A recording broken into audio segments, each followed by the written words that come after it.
El Hadj Assane Gueye asalaamaaleykum. sëñ Fall ñu ngi lay ziar waay. ñu ngi lay delloo ziar bu baax. conseil bi moom daa gàtt wala fan yee gaaw. waaw gis nga xaw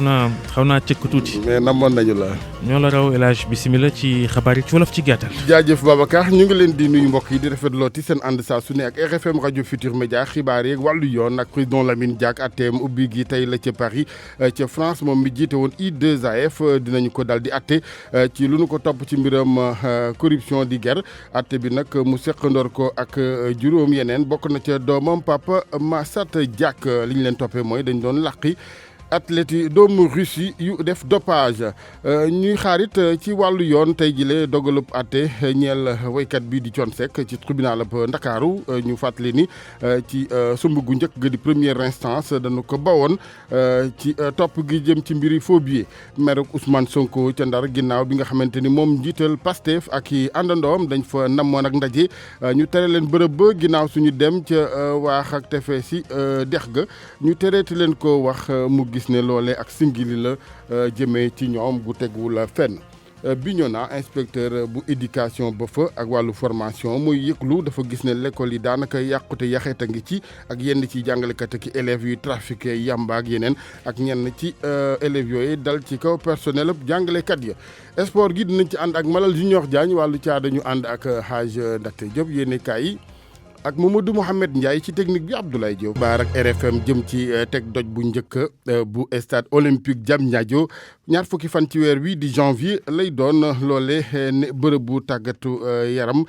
dina noppi ci diirëb fukk ak juróom-ñett ci weer juróom fukki junniy place dina ko def boobépp stade olympique Hadj Ndiogou Diène. gannaaw bi ñu ko waxee waxaat ko te mbir yi sottiwul léegi nag tegu xeer wu njëkk bu stade olympique bu Diamniadio dina am altine bi di ñëw ñaar fukki fan ci weeru janvier ci fan yi ñu weesu rek bésu 31 décembre bi mu janoog taskatu xibaar yi président Macky Sall xam ne woon ne daañu teg xeer wu njëkk bu stade boobu laata weeru janvier bii di jeex moo xoon ne li yéexal ndotte liggéey yi mooy nag wàllum procédure ci njoxeem liggéey bi mu yokkoon ci ne daanaka jafe-jafe yi sax mi ngi woon ci yoon saafara wu su ko defee liggéey yi mën a tàmbali moom njiitu réew mi moo xamle woon ne daañu tabax stade olympique boobu bésu juróom-ñetti fan ci weeru août atum 2018 bi ñu inauguré complexe sportif bi di Dakar Arena bu Diamniadio moom sax dafa waxoon ne daañu inauguré stade olympique bu bees boobu atum 2020 waaye app googu mel ne ni dootul jàppandi ndaxte liggéeyu stade boobu dina jël at ak genn wàllu boobu stade nag toll na ci 50,000 places maanaam juróom fukki junni place te dina jar nag ci suñu xaalis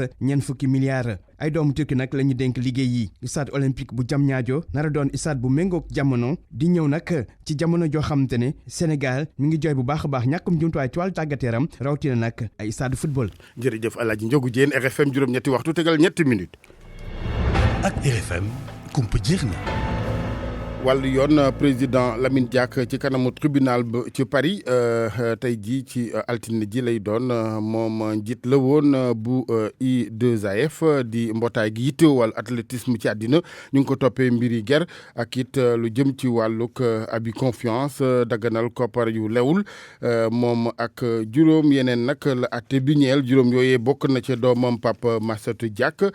bokk na ci tuuma gi daal ci leeral mooy dañoo lakk ay athlètes yu doomi Russie yoo xamante ni dañoo jëfandikoo woon ay produits yokk seen ak cawarte di wàllu dopage ci anam yu dëppoowul ak yoon leeral li Amadou Sabax Ba. gannaaw ñeenti ati enquête ñetti mandat d'arrêt ñetti contrôle judiciaire ci altine ji ki fi nekkoon président bu I2AF fas yéene jàkkaarloog juge bu chambre correctionnelle bu Paris Lamine Diack ñu tudd ko ci mbirum ger ak kii di doomam Pape Massata Diack bu ñu sukkandikoo ci ordonnance judiciaire bi kii di Lamine Diack ak ñi mu àndal dañoo laajoon lu ëpp 7 millions d'euros ay athlètes yoo xam ne ay doomu Russie lañ ngir ñu mën a effacer ay contrôle antidopage yoo xam ne dafa jaaroon yoon yeneen tuuma yoo xam ne dañ koo teg ci kii di Lamine Diack bokk na ci li nga xam ne mooy ger jëmale ko ci li nga xam ne mooy attribution Jeux olympiques yu Rio 2016 mondiaux d'athlétisme ci atum 2017 ak li nga xam ne mooy lii di Jeux olympiques yu Tokyo 2020 ci audition yi nag ki nga xam ne moo fi nekkoon njiitu I2AF di nangu ne jotoon na lu tolloog $1.5 million ci ñi nga xam ne ñooy waa Russie loolee ngir mu mën a amal campagne 2012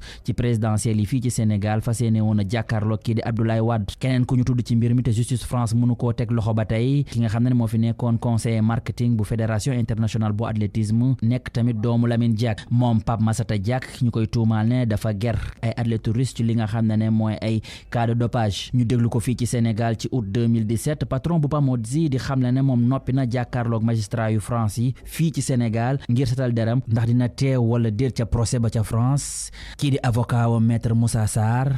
di xam ne ni xamu ci lu bëri. Amadou Sabax Ba ci mbir moomee tuddoon nañ ci jamono président Macky Sall ni jote nay koppar ci kii di président Lamine Diack yooyu jamono it premier ministre ba fi woon Mohamed Boun Abdallah Dionne weddi woon ba mu set wicc ne dërëm jotu ko ca moom président Macky Sall lu jëm ci wàllu Sénégal ak jël doomam ju fi ne di yabal bitim réew ngi rek àtteeg yeneen lu ci jëm ci kii di Papa Massata Diack mu xamle woon ci yooyu jamono moom premier ministre bu Sénégal ne sunu réew fasul yéen a taxawee ni maanaam extradé di daal di yebal doomu réewam feneen ngir ab àtte Makumba Bey daal dinañu génne laat yooyu kàddu premier ministre ba fi woon Mohamed Boun Abdallah Dionne janvier 2016 la woon. ab réew bu gëm boppam du yàqal ay ndaanaanam am na ab convention bu dox diggante réew France ak réew Sénégal ci wàllum yoon ñu bëri nag ci àdduna bi waxoon nañ ne loxo Macky Sall dafa tàkk ci mbir mi loolee amul du dëgg. Macky Sall yéegul tinul loolu mën naa ko waat fii ci assemblée nationale du benn xaalis bu jógee ci Lamine Diack ñëw ci njiitu réew mi loolu faw mu leer te ma waxaat ne amul benn réew buy jël ay doomam yóbbu leen beneen réew ngir ñu tëj leen loolu xel nangu ko sax loolu sax Macky Sall def ñu ko yàgg tere moom ci boppam buggul ñu koy def donc du moom moo koy def ma bamtuwaat ko ab convention nag moo nekk diggante ñaari réew yi léegi nag faaw ñu am kóolute ci ñaari justice réew yi nañ leen wóolu ku nekk dina def liggéeyam. Cette convention va jouer et le droit sera dit. Mohamed Boun Abdallah Dionne tekki geek Oumar Mbow wala yoon ba tey ak lu ñeel woykat bi di Thione Ballago Seck dina leerlu tey ci mbiram ginnaaw bi nga xamante ni verdict dina daanoo ci cour d'appel jëm ci ay mbiram ginnaaw bi parquet bi defoon appel ci xaaj bu njëkk ba danu ko bawam di relax ci mbiri faux billets leerali Hadj Ndati Diop. ci fanweeri fan ci weeru décembre gële weesu moom procureur bi dafa sàkk woon ñu gàntal jugement bu njëkk ba ci kanamu ëttu àtte bi moom mi nga xam ni moom mooy maître des poursuites dafa jàppoon ni tribunal bi warul woon a gàntal procédure bi nga xam ni moom la ñuy toppee lead vocal bu Ramdan ci wàllu xaalis bu baaxul di maanaam wàllu faux billet ci procédure boobu ci la ñi nga xam ni ñoom ñoo di avocat Thione Seck daal di woon fexe ba ñu féexal ki nga xam ni moom moo di seen client gannaaw demande liberté provisoire boo xam ne ni dugaloon nañu ko ñoom avocat yooyu nga xam ni dañu sukkandiku ci article 5 bu règlement bu UEMOA jàpp ni kii di Thione Seck dañoo violé lenn ci ay droit am ñoom ñu jàpp ni Thione Seck bañ ko tegee loxo ci waxtu yu njëkk yi toftaluñu ko woon ab avocat boo xam ne nii moo koy war a mën a layool mu di loo xam ne nii magistrat bu cour d'appel bi daf ko gàntaloon moom mu xamle ni réquisitoire introductif bu parquet bi mi ngi sukkandiku woon ci li ñu duppee ay PV de saisie waaye tamit ci wàllu perquisition ba ak gis-gisu ñii di gendarme yi loolu yëpp taxoon ba mu gàntal atte ba nga xam ni moom la tribunal bi joxe woon kon nag tey ji laaj bi moom moo di ndax kii di juge bu cour d'appel dina topp lii di càkkutéefu procureur général bi am déet. pour man RFM mooy rajo bi gën a jege askan wi. RFM rajo bi jaamu seen soxla. wàllu politique ak mer gu Ousmane Sonko mere ca Ndar ak taxawaayu takk der yi foofee kilifa yi mu gis ne dañu koy bunduxatal ak singili boobaak léegi benn bërëb ba mu waroon defem ndaje moo ki farandoom yu Pastef dañ leen ko lankal ginnaaw suñu génn dem ca waaxi dex ga ngir déclaration ñu lankal ko lu ni mel mu won ne nag ne loolee du lu war du lu jaadu leerali Mouhamad Nabi Silla ca Ndar. teewaayu police ci interview bu Ousmane Sonko doon def ak taskatu xabaar yi ci tàkkal dex gi tax mu wane ñaawlu bu mu am ci mbir mi. solution yi dañoo tollagul foo xam ne waaye madame laissez-nous travailler waay ça police à quoi vous faites tout le temps des harcèlements pourquoi laissez-nous travailler non mais ça c'est des exagérations quoi. mu xam le ni nguur gi dafa jël takk der yi di ko xeexee ak ay opposants mu firndeel ko. ci li nga xamee ni jot na xew ci dëkk bi ba mu egsee ba léegi. comme may ñu ñuy waxtaan ci ni ñu war a waxtaanee gis ngeen ni commencé nañu waxtaan bi heureusement teelu ñu xam fu ñu koy defee ñu yónni ay alkaati ne leen dem leen arrêté waxtaan ñu génn ci biti fii mbeddu ñëpp la di fi def suñu interview ñu yónneewaat police naan dañ koy arrêté duñu arrêté dinañu wax ba mu jeex su leen neexee lacrymogène leen wala ngeen def leen neex mais dinañu wax. Ousmane Sonko wane ndëgër laay xamle ni kenn mënu ko tere mu jokkoo ak askan wi ci jàmbat yi nga xamee ni ñoo ngi koy dund. dafa rafetul parce que Macky Sall moomul réew mi te li muy def day sonal boppam ñun mënuñoo tere wax mënoo tax tere Sénégalais dégg ñu lii c'est des abus yoo xam ne amul dara lu ko justifier. président Pastef bile doon jeexal tournée ñetti fan goo xam ni jot na ko def ci diwaan bi ci ab conférence publique gannaaw ba mu demee ci dëkkaan yi nga xamee ni ñoo ngi ci Ndar RFM ci Ndar Géej Mohamed Nabi Silla. ñu des Ndar Mohamed ak Mary Teuw Niane nekkoon ni jamono ministre ci gouvernement bu Sénégal mu ne candidat la ci mairie bu Saint-Louis ancien ministre enseignement supérieur xamle ko démb ci mobilisation bu mag bu ay àndandoom doon def moom responsable APR bi xam ne du yam ca Ndar commune ya des ci département bi daan fa dem ngir lawal seen i bànqaas Mary Teuw Niane ñu teewlu ko Mohamed Nabi Silla. mot na léegi juróom-ñeenti weer bu ma jógee ci gouvernement bi mun naa wax ñëwuma toog Ndar te sama responsable yi ñoo daje ñu ne dañu bëgg a toog waxtaan ak man te xam ngeen taxawaay bi ñi ànd ak man am ci département bi ba ci élection yi fi passé yi ñoom nag bu ñu intervenir dañu bëgg ma nekk candidat mairie de Saint-Louis te dañu may jottali tamit laaj boo xam ni militants yi ñoo ko laaj dama jottali tamit loo xam ni dëkkandoo yi mbokk yi xarit yi nekk ci commune yi ñoo ko wax mu di dañu soxla ma nekk candidat mairie bu Saint-Louis bon nag candidat la mairie de Saint-Louis ci yeneen ñeenti communes yi suñu xarit yi tamit danañu fa nekk candidat te talal nañu loxo doomu Ndar bu nekk. Mary Teuw Niane ci yéeneem doon maire bu diwaanu Ndar ñu waxtaanee njàng mi ak blocage yi ceeg résultat yu bon ci fi nga xamante ni mooy ci Bignona kii di inspecteur d'académie ba fa ci wàllu éducation ak formation inspection d'éducation ak formation ngeen baal ma bu Bignona moom gis na ni bokk na ci li waral loolu lépp di wàllum doxalin ay élèves yu songi enseignant ak élèves yu seen i loxo takk ci wàllu trafic yamba mu ne daal bu sañoon nit wàllu dal ñu dugal ko ci l'école bi ci loolee kenn waru caa jiitu waa l'école bi muy jàngalekat yi Lamine ba ciy leeral. ci lim bi nga xam ne nag mu ngi ko doon def doon ci tudd jafe-jafe yi nga xam ne nag l'école baa ngi koy jànkonteel ci département Bignona yi ci gën a fës ñett jàpp ñeent la Made Faye moom mooy inspecteur de l'éducation et de la formation bu Bignona 2. li nga xam ne moom la ñu seetlu fii ci Bignona mooy dafa bëri ay grève yu ñàkk fula des fois nga gis communauté yi ci boppam ñëw tëj école na maître bi na fi jógee directeur bi na dem proviseur bi du fi nekk principal bi du fi nekk loolu musiba la dinañu gis aussi ay violence ay xeex gone yi di régler seeni problème ci ay xeex dem nañu sax ba drogue bi commencé dugg suñu école kon loolu yëpp su fekkee am na ñu dal di ne nag nañu jël noonu priorité ministre bi ren ñu tëgg ci suñu journée de l'excellence et du partenariat pour jàppale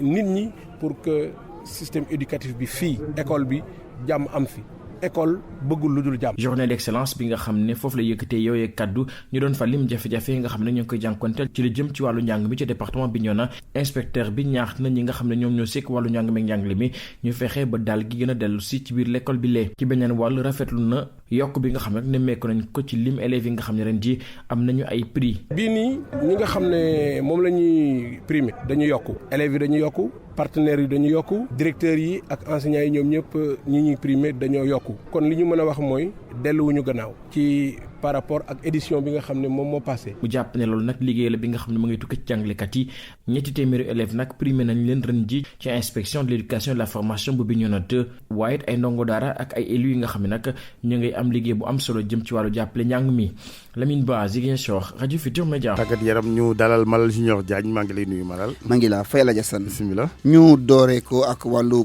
football ak Pikine bi nga xam ni dafa doon daje démb ngir jeexal juróomeelu journée championnat ak waa génération foot ya Tembo la nu mujjee Thial Sandigo ku ci nekk am benn ci sa kangi morom Massamba Cissé di entraîneur bu AS Pikine nii xamoon na ni jongante ba du yomb ci digganteem ak waa génération foot ya ndax xam na seen entraîneur xam na muy doxee Massamba Cissé la ñu déglu. équipe bi ñu doon jàkkaarloo tey jii du équipe bu ndaw équipe la boo xamante ni c'est bien structuré Génération Foot c'est vrai que trébuché na ñaari yoon mais je sais que suñuy ñëw si ñun dina doon match boo xam ne match bu métti la connaissant Djibi Fall il va rien lâcher moo tax li ci xew yëpp bettuñu trop mais heureusement que xale yi répondre nañ présent sur le plan technico-tactique tey jii bu ñu gagné woon sax dinañ am tuuti pincement de cœur parce que aussi ki nekkoon en face man am na ay relations yu baax yu seq vraiment waaw bal boobu aussi comme ni ma ko waxee léegi ci France rek mënu ma wax ne dugg na du ma wax ne dugg na tey jii su ma waxee ne dugg na damay wax lu ma neex rek fii ci conférence de presse bi parce que yàlla xam na ne wóoruma te arbitre bi tey jii comme que validé wu ko rek man jàpp naa ne duggul du ma fi nekk naan ay bal boobu duggoon na wala ma nekk fii di wax arbitre bi non man dama bëgg daal lu arbitre bi wax ma ànd ci ak moom comme que ñun Ligue 1 lañ nekk tollaguñu ci ay VAR ak yooyu yëpp kon dañuy mën a nangu li arbitre bi wax rek mooy duggul donc vraiment loolu du ma ci commentaire du ma ci clasher aussi bu duggoon dina ko valider ci sama xalaat. nu daal di wéy ba léegi ci football bi dem ci Ziguinchor foofu nag démb waa Mbour Petite Côte noo fa def bu jaaroon dañ fa fekk waa Casa dóor leen ñaari bal si dara loolu nag di loo xam ne lu ñu koy gis lu bëriwul ñuy dóor Casa Sport ca Casamance bëriwul lu muy am Abdoulaye Diakhaté kenn ci coach adjoint yi jàngat noonu def ba dóor waa Casa yi seen terrain. yombul woon quoi franchement parce que toog nañu fee ay 3 mois 4 mois pour jouer pour entraîner ñoo ngi fële conditions yëpp mat na fee pour entraîner. donc ñëpp nga doon jaaxle ni kañ la ñuy gagné malgré on joue bien mais on n'arrive pas à marquer quoi mais franchement bon lu ñu wane tey nii yombul nga ñëw Casa jouer que ragaloo ko jouer que imposer que ce jeu sur le plan fighting lépp Casa c'est une belle équipe franchement mais dañoo ñëw imposer gëm ko et puis moom lu mu ñu wax mooy même bu ñu mënee à 2 à 3-0 nañu continuer encore jouer suñu jeu quoi voilà et puis loolu moo ñu jox tey victoire bi quoi ñu ngi si sant suñu borom bu baax quoi franchement bon ñun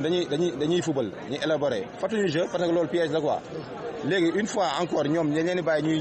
ñëw une fois ñu perte ballon bi rek bu ñu jëlee rek après ñu éclater jouer rapidement dans les intervalles pour aller devant quoi voilà et puis booy xool deuxième bi sax loolu moo ko indi quoi dañ leen a bàyyi ba ñëw ba ñu jouer seen goal ñu def benn trapping nañ leen si kaw seen goal bi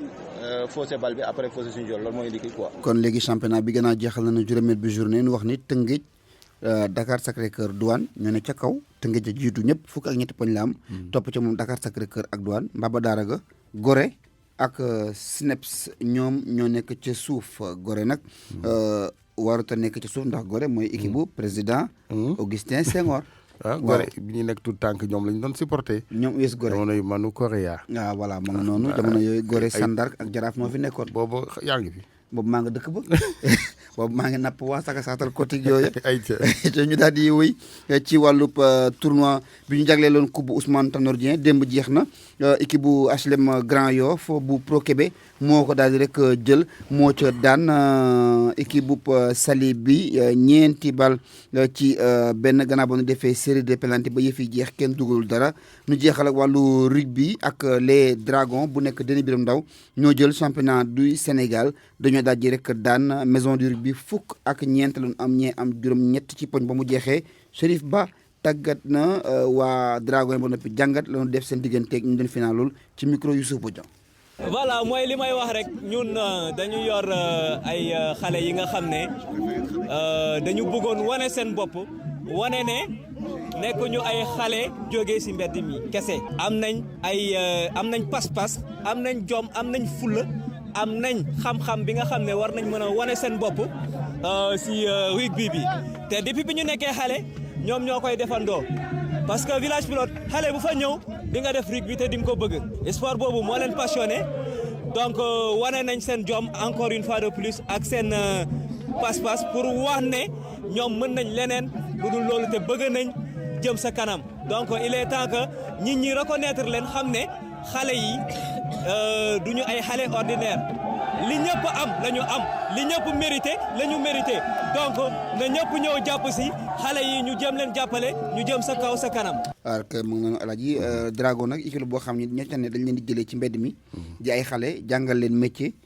tere leen lu bon. ba noppi jàngal leen rugby ngir joyanti leen. macha allah di sport di jàng métier. waaw kay am na solo. jërëjëf Malal ñu yegg seeg mbokk yi ci wàllu culture geek Alaaji Ndate Diop. dal leen ak jàmm gannaaw Sénégal Youssou Ndour ma nga woon ca Gambie ab soirée de gala ab concert duppee ko Grand Bal foofa ca Banjul Gambien yi rafetlu ko lool di wéy ba léegi di laajaat Youssou Ndour Wuri Jàllu xam-xam bi mu am ci wàll wi moo tax superstar bi teel a comprendre ni dafa war a def ambiance ngir mu mën a tàngal yaram ñi nga xamante ni ñooy public bi nga xamante ni xawoon na téye boppam ci kanamu seddaay bi. Youssou Ndour dugg ci mode xawaare ngir baisser pression bi profité waale foofu amal message bi nga xamante ni mu ngi koy jëmale rek ci doomi réewum Gambie yi.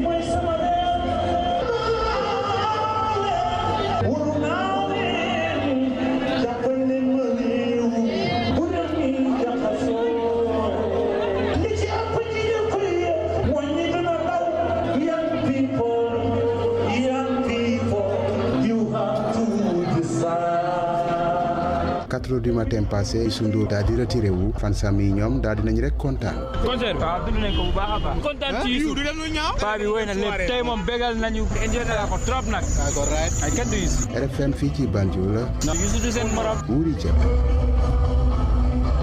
fukk ak juróom-benneelu édition bu grande nuit des Oscars du chant choral amal nañ ko ci aser ji ñu génn fukk ak juróom-ñaareelu ko événement bi moom dañuy dallu fii ak ñaari at lañ koy amal mu di loo xam ne ni ñi di organisateur dañ ciy xool weneen yoon wi ñu jaar ngir mën a tëgg moomum po mu nekk loo xam ne ni coordonnateur u événement bi di Mathurin Etienne Diouf moom moo ko xamle. musée bu mouridisme bi ñu war a samp ci Ndakaaru comité de pilotage bi mi ngi ci waajtal yi ci loolu sax comité bi daañu daje ak taskatu xibaar yi niki tey jii ci suba jageen jëf ci déglu bi dig daje ëllëg.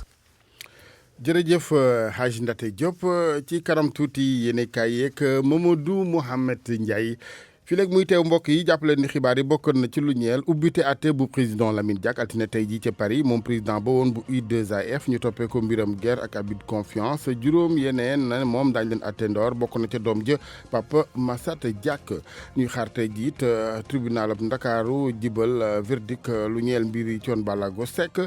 ci première instance dañu ko ba woon waaye parquet bi defoon ab appel ndax dañuy daal di sumbaat àtte bem déet ci kanam tuuti incha allah tontu bi. nag Ousmane Sonko njiital Pastef ca Ndar ginnaaw ndaje mu fa doon sumb ak i àndandoom ak police ak singili gi mu jàpp ne loole du lu jaadu ci réew démocratie ci gis ne ni singili la jëmee ci moom bi ñoo naa moom inspection éducation formation mbootaay ga la mu gis mooy l'école beeg li nga xamante ni moo ca ak cooxe ay élèves ak i enseignants yuy taq ci mbiri trafic jaayum yamba élèves yuy song seen i professeur ak yeneen ak it njeexite gu mu am ci résultat ak mbonaay mu gis ne jot na ñu indiwaat ak dal ci biir l'école bi ca kenn waru caa jiitu jàngalekat yi loolee sax dinañ ko waxtaane ci kanam tuuti kàddu askan wi ak RFM yéen kaay yeeg Mamadou Mohamed Ndiaye.